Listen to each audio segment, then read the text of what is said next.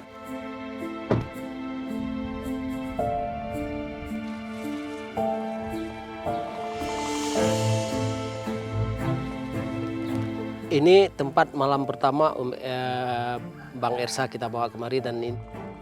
Gimana tidurnya waktu itu di tempat ini? Kalau dulu sih enggak persis begini, teman ini sekarang sawit-sawitnya belum ada. Tapi kalau tidur bukitnya masih konturnya masih seperti yang dulu. Tidur cuman beralas plastik itu loh, yang bungkusan sofa itu. It must have been horrible for my father and the rest, sleeping in the darkness in the middle of nowhere. Mosquitoes were definitely an issue, as well as the cold weather at night.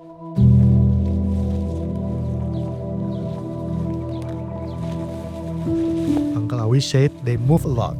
During the 6 months, my father was held captive. But wherever they went, they faced similar challenges.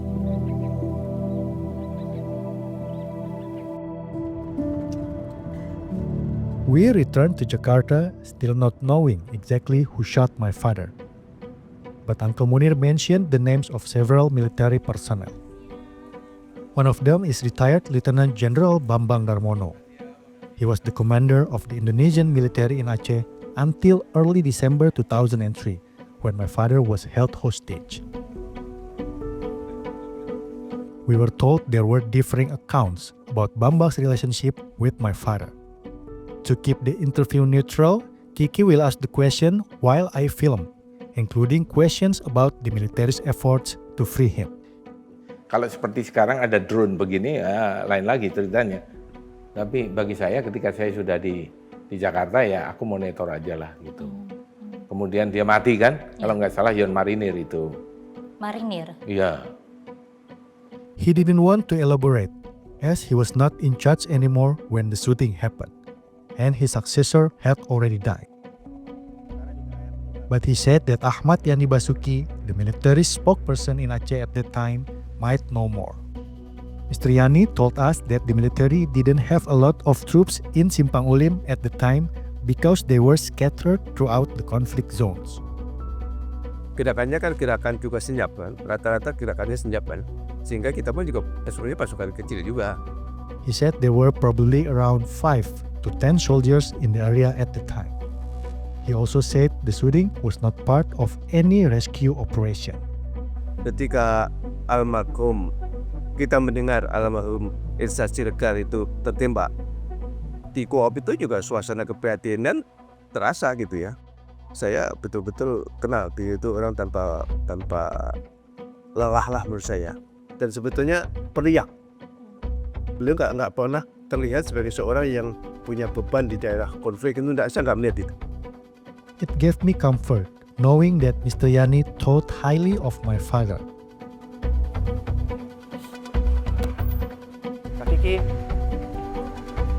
But like everyone else we spoke to, he couldn't tell us who fired the shots.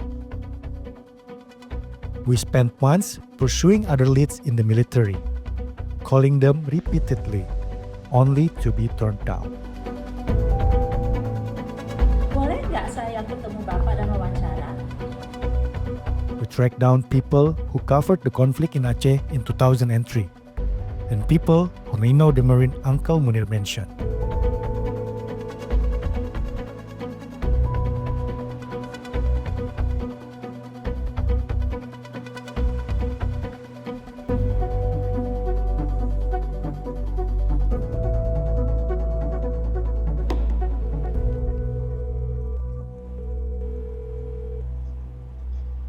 Selamat siang. Kami dari media namanya CNA, dulunya dikenal dengan... Finally, we reached the right person. The Marine who apologized to Uncle Munir for the shooting.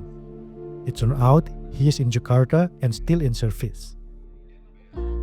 Over the phone, he said he led the patrol that fired on the hut where my father was being held.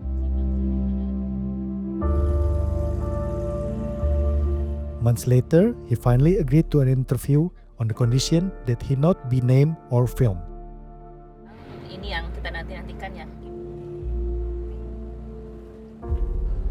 He said that on the fateful day my father was shot, he and 3 of his colleagues spotted a gun camp, but claimed he didn't know there were hostages being held there. He saw someone was cooking and told his colleagues to be quiet. They could see a group of people, but apparently couldn't see their faces clearly. They decided to shoot them. And somehow, he claimed, someone also fired shots at them. The shooting lasted for about 5 to 10 minutes, he said. Once it was over, he approached the gun camp. That is when he saw my father lying on the ground. Nearby the body, he found my dad's press ID card. That is when he knew the body was my dad. Given the circumstances, I cannot fully verify his version of events, as only he and his team would know what happened that day. And he was the only person from the team whom we could track down. He said it was an accident. They didn't know my father was in the gum hut. Otherwise, they wouldn't have fired shots, he said. He apologized to me in hour-to-hour conversation. He even apologized twice, and it felt genuine. I'm glad we finally met him after decades of wondering what truly happened. The meeting didn't bring my father back, but it allowed me to lay one long question to rest.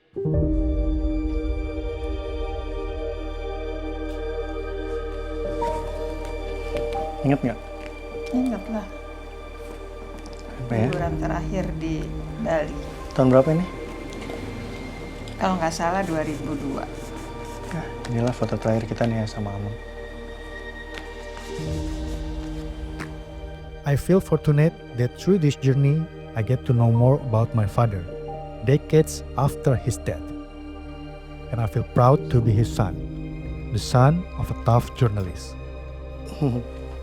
Udah berlalu ya Bang? Oh iya, ya gitu.